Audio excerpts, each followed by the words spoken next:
There are few moments in gaming that are as jaw-dropping as the climax of Honkai Star Rail's first chapter.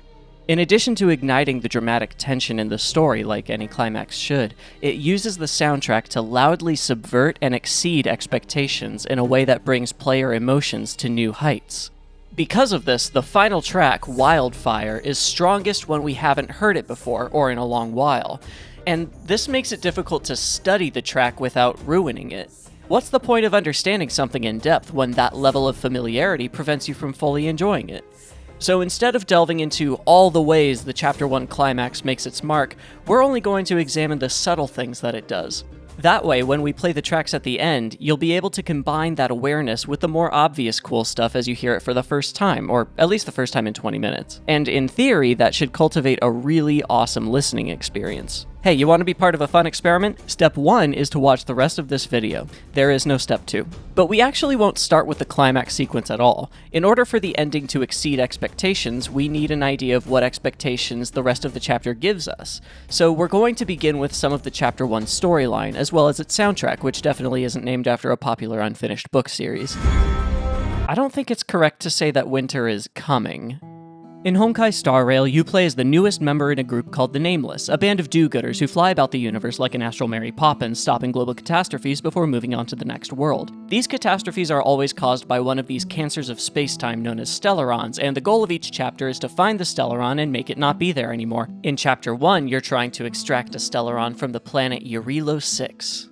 When the Nameless touch down on this big white ball, they discover that the only inhabitable region in the whole world is a large city called Belobog. The Stellaron here iced over the rest of the planet some 700 years ago, so sorry we're late. As soon as the crew first enters Belobog, the music starts establishing patterns we will continue to hear all over Jarilo VI. The first musical sound we hear within Belobog's walls is a bright acoustic guitar and harp. They lay down a simple waltz beat that serves as the canvas of Hearthfire by Qi Gong. Plucked string instruments such as these can be heard in every corner of Belobog, but are heard less and less in areas corrupted by the Stellaron and in combat with Kokolia's forces. The second thing we hear is Daniel Hope's violin over an upright bass and hand drums, introducing us to a motif we will hear many times in Chapter 1.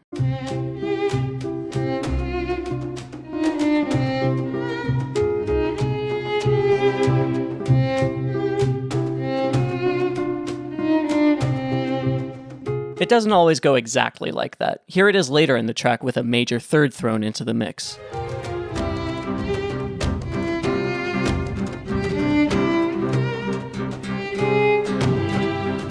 But we'll identify it by its most common form, which is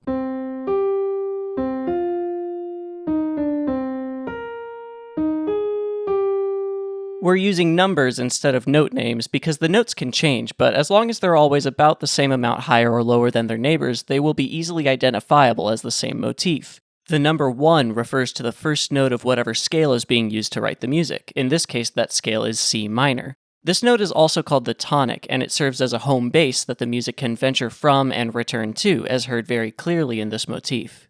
By labeling the notes with scale degrees instead of note names, it will look the same on paper even if it's in, say, G major.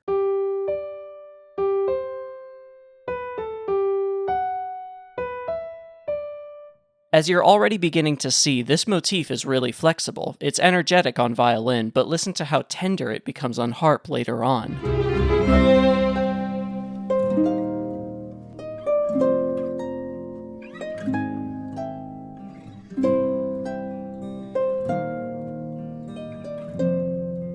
Both of these renditions sound elegant, but as we will soon hear, that doesn't have to be the case either. Moving forward, we'll call this the People's Motif because it's very present in all of the main tracks for the populated areas of Belobog. It's actually not heard in the final track, Wildfire, but it helps tie some related themes together. After Hearthfire, we mostly hear the People's Motif in 3 other tracks: Embers, Streets Abuzz, and Faded Sun, all written by Yifan Lin. Embers plays during return trips to this first area, the wealthy administrative district. Streets Abuzz plays in the underground working class settlement of Bouldertown, and Faded Sun plays where the underground miners and vagrants work and live. In each of these tracks, the People's Motif changes in mood in order to better fit the atmosphere of each area. When we hear Hearthfire, things are lively because the heroes are getting their first impression of Belobog, and it seems like an exciting, thriving city. But on return trips, it's easier to see the truth.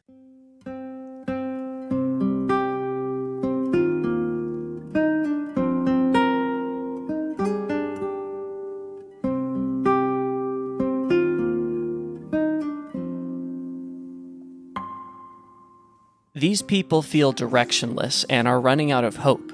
The Supreme Guardian sealed off the underground parts of the city 10 years ago and left the proletariat to rot there. And because she has suppressed all knowledge of the Stellaron, Belobog scientists are no closer to finding a solution to the global cooling that will eventually snuff out this final hearth of life. Embers is the sound of a people waiting to die.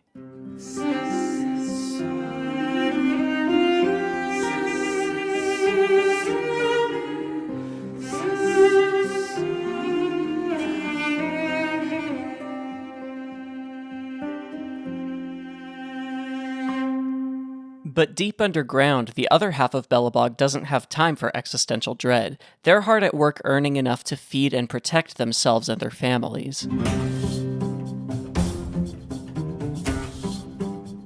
People are hardened down here and angry at Supreme Guardian Cocolia for her betrayal.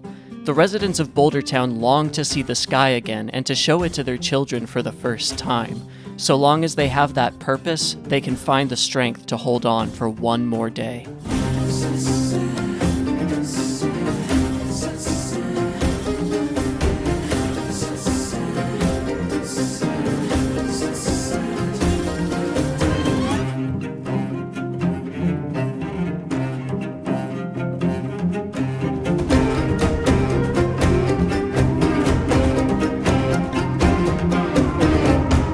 And lastly, we have the frontiers of the underground, whose dangers hold a sense of adventure for the people who dare to face them.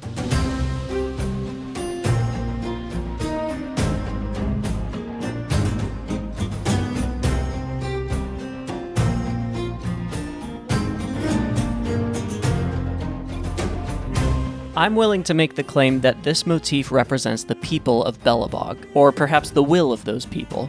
And as you may have noticed, all 4 of these tracks heavily feature plucked string instruments. They also all have bowed string instruments, but so does almost every track on Jarilo VI, so I'm not really reading into that. Plucked strings, however, consistently show up alongside anything native to Jarilo VI. They aren't just heard in town centers, but also all of the underground exploration zones and during combat with vagrants and robots. By contrast, they're subdued or absent in unpopulated areas on the surface, and in combat with Cocolia's Silvermane guards or the Stellaron's Fragmentum monsters.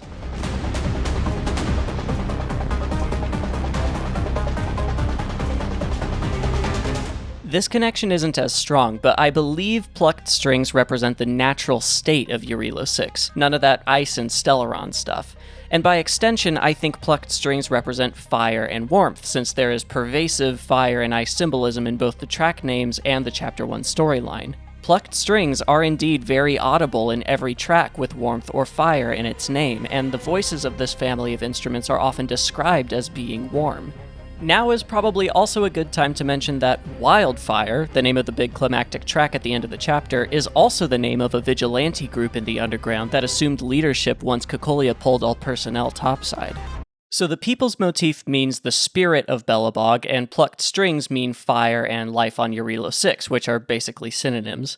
But those are superficial connections. There's no emotion attached to these concepts. I look at this and I feel nothing. Nothing! But there is a single scene that marries these concepts to the central theme of Chapter 1's story, the one that plays during the only time we hear the track Lingering Heat by Yujue Wang.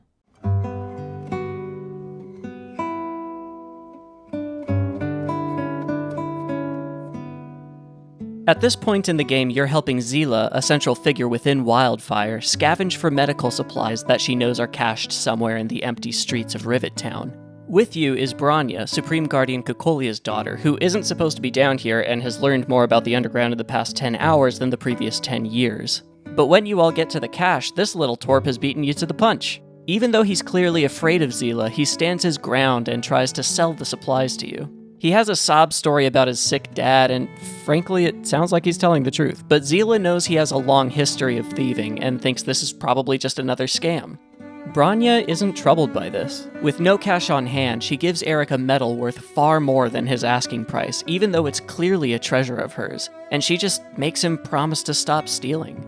Afterwards, Seele asks Bronya why she would do that when he can easily just break his promise with no consequences, and Bronya responds with the whole point of her character. From a young age, my mother taught me to be forgiving and to preserve the goodwill in people's hearts. I must give him a chance, Seele, because other people can't. This is the moment that Bronya proves she has what it takes to be Supreme Guardian. In her eyes, the duty of a political leader is not to give direction, but to preserve freedoms. Preservation is a key word in Honkai Star Rail, related to a godly being called Qlipoth. Belobog was built to honor Qlipoth upon the values of preservation, and now with the worsening Stellaron crisis, Belobog's people are very interested in the preservation of themselves.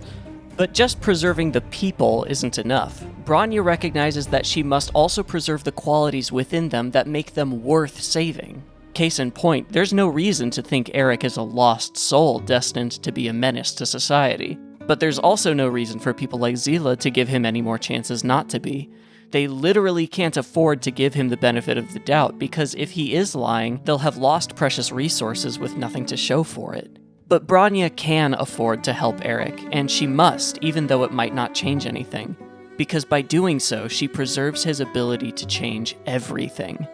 His potential for good and Bronya's commitment to the city bring the people's Motif out to this dead, forgotten land to protect this boy's lingering heat.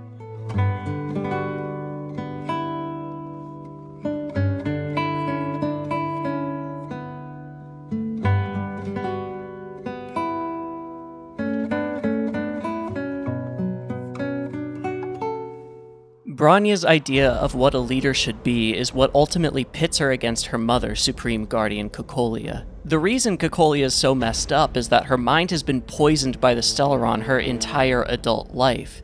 She's convinced that the only way to end human suffering is to end humans, and look, she's right, but I think we disagree on what to do about that. Bronya believes humanity's actions alone should determine if the population lives or dies. It isn't the Supreme Guardian's place to make that choice for them. It's her duty to preserve it. Despite Bronya's pretty words, this is when Cocolia is at her strongest, and when your crew shows up, you can't immediately tell if the Stellaron has already corrupted Bronya too. It's probably for these reasons that Yifan Lin wrote this track, Everwinter, in Phrygian mode. No, that's not a refrigerator joke. Phrygian is a scale type, just like major or minor, but it's darker than both of them. It's the same as a minor scale, but with the second degree a half step lower, and that makes it sound ominous and threatening. For reference, here's the people's Motif using a minor scale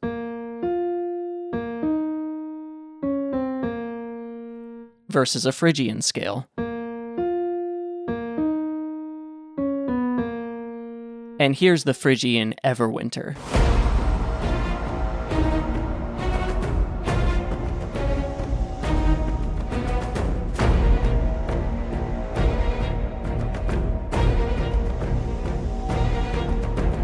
There are no plucked strings at all in this track. No fire, no preservation. There's quite a lot of synth though. In other parts of the game, synth is a staple of the soundtrack. This is a space fantasy game after all, but on Steampunk Jarilo VI, it only plays near the Stellaron's influence, and sometimes robots. Now the climax sequence begins, and the game starts weaving in a bunch of pre-rendered cutscenes for a more cinematic experience. Pre-rendered cutscenes are budget-sucking spectacles that are basically animated short films. They allow the animators a lot more creative and technical freedom than they have in the standard cutscenes that are constructed from stock animations. And we've seen plenty of them earlier in the game, but previously the music that plays during these scenes has always been totally separate from any music playing before or after them. This climax sequence is the first time the music in a pre-rendered scene continues into actual gameplay, creating a fluid, interactive experience that makes the player feel like they get to be a part of the craziness unfolding on screen. At least that's what the creators were clearly going for, but we got this instead.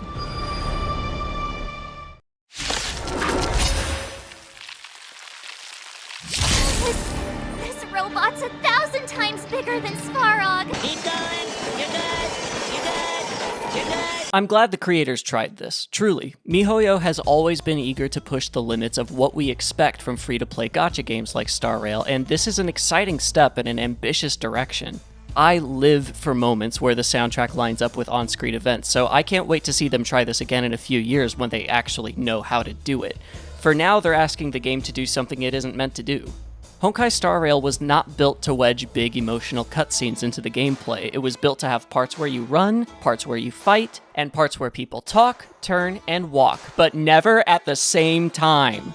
Because that's what 99% of the game is. That's what their software is built to do, so it doesn't have the tools necessary to make these transitions feel natural. Oh, well, apparently this is happening now. Part of the problem is that the audio for these scenes is baked into the same file as the video, which means that when the cutscene ends, the audio stops. Having the video and audio glued together makes cool moments like this pretty easy to coordinate.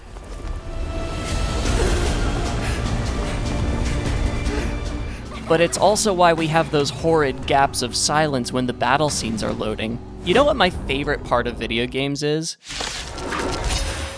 When everything stops happening. But again, I see where they're headed with this, and I want them to get there. For the time being, I did what I could to edit a smoother cut of the music for the end of this video.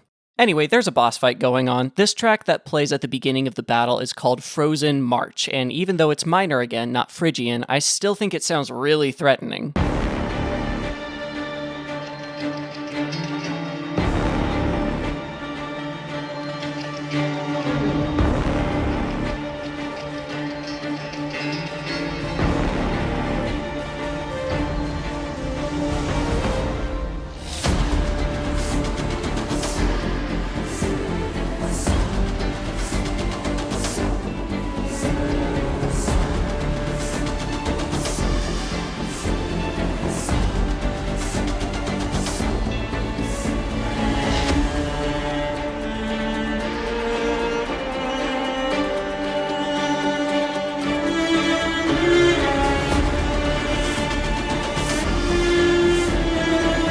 Frozen March is mostly bowed strings and synth, but we very clearly hear an electric guitar as well.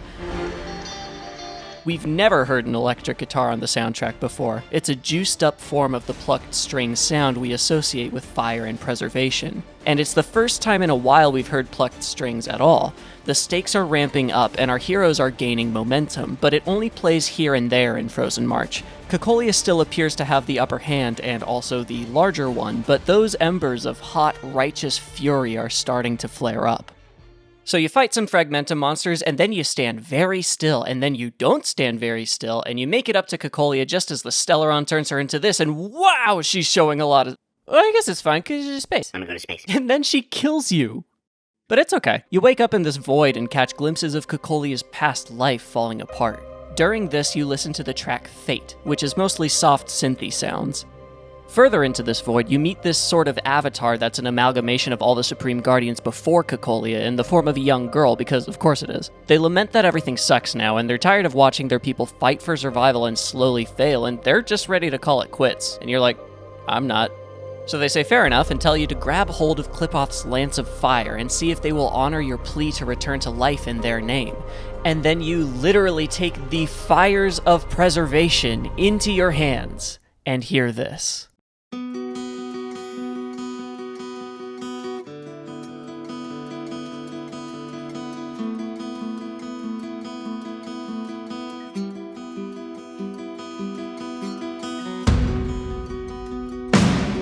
This, at last, is the beginning of Wildfire. It comes in strong and confident and seems out of place at first because it's been so long since we last heard acoustic guitar. But no, it's not out of place. Everything else is. The music we've been hearing is the sound of the Stellaron, and this is the sound of Jarilo VI finally managing to push back. Christ. What makes this sound even more bright and unexpected is that we aren't necessarily in a minor key until the second measure. Until then, it's ambiguous if it's a bright major key or a dark minor one. That room for doubt starts this piece off with sudden hope. Once we do settle into a minor key, the guitar keeps playing the tonic and fourth degree for the rest of the phrase, which anchors the music. But a third pitch keeps changing, giving the phrase a grounded, downward motion, as the two repeated notes build bright anticipation for what's to come.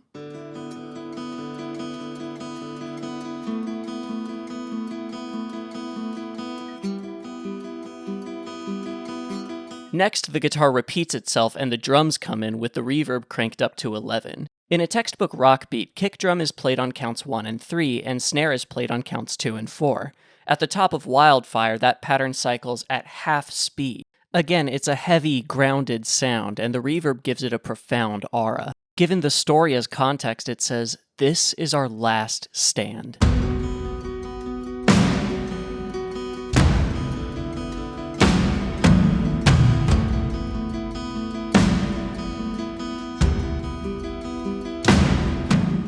Later, we hit a pretty intense transition point, and on screen, the final battle with Cocolia begins. Now the electric guitar starts using distortion to really supercharge those chords, but the most prominent voice in this section is the violins, which climb up from the tonic and then eventually return to it at the end of the phrase.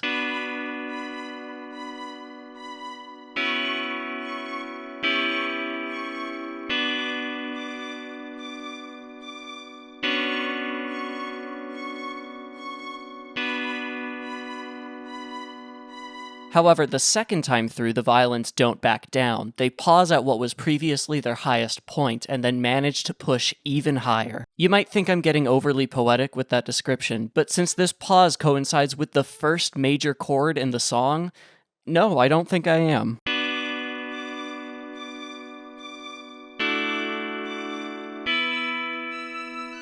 Next, we settle into this really nice groove, with the drums playing a more traditional rhythm.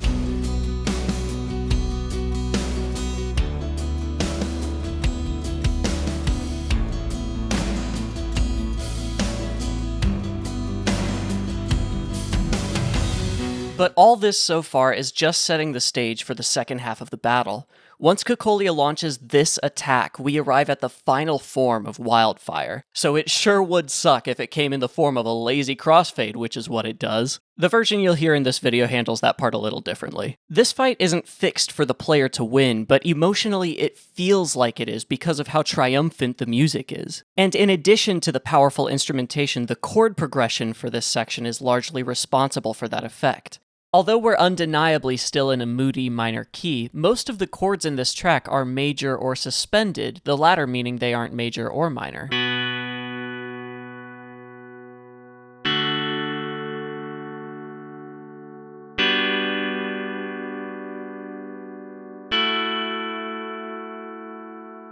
Things get especially weird in this second measure when the electric guitar and the underlying chord are both major but clash with one another, so there's a bit of dissonance even though each voice is cheerful on its own. To be more specific for the music theorists out there, the electric guitar is playing in the parallel major key on top of the tonic chord of the relative major key.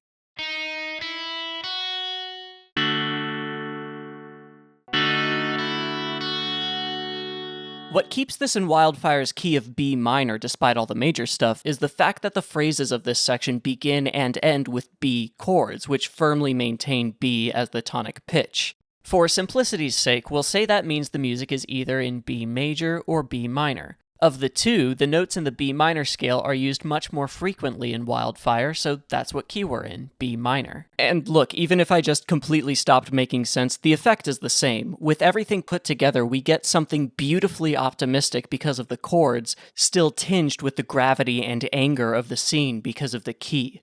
A confident cry of rebellion.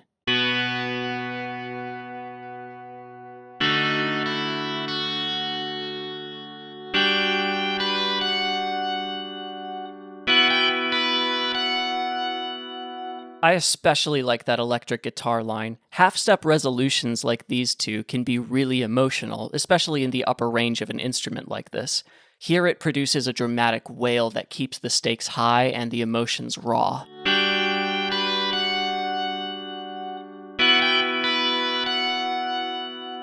And now we're at the moment of truth. But credit where credit is due, these videos are made possible in large part by my Patreon supporters. If you've had fun so far and enjoy the next few minutes even more, please consider joining them using the link in the description. Or just subscribe and do the thumb thing. That's free. Thank you for sticking with me until the end. I hope you enjoy Wildfire.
Choice, go fight against your fate.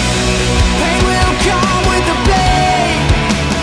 Pain will wake up the despondent crowd in storming world somehow. Unsheath the sword not to kill. Unsheath the sword to end those clouds above the ground. Wake up, it's time to gather now.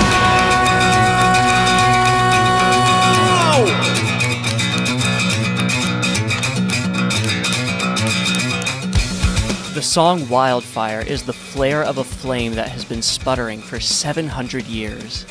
You may have come to Jarilo VI with the simple goal of retrieving a single item, but somewhere along the way it stopped being about the Stellaron. That isn't why Clipoff granted you the lance, and it's not even why you're fighting Cocolia. There's a reason the crew of the Astral Express is called the Nameless. This story was never about you. It's about them. We made a choice, go fight against your fate. Pain will come with the blade. Pain will wake up the despondent crowd in this storming world somehow. Unsheath the sword not to kill. Unsheath the sword to end those clouds above the ground. Wake up to hear the shivering sound.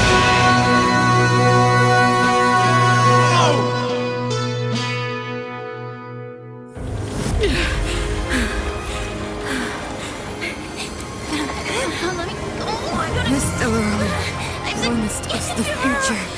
It will become everything! Mother, stop!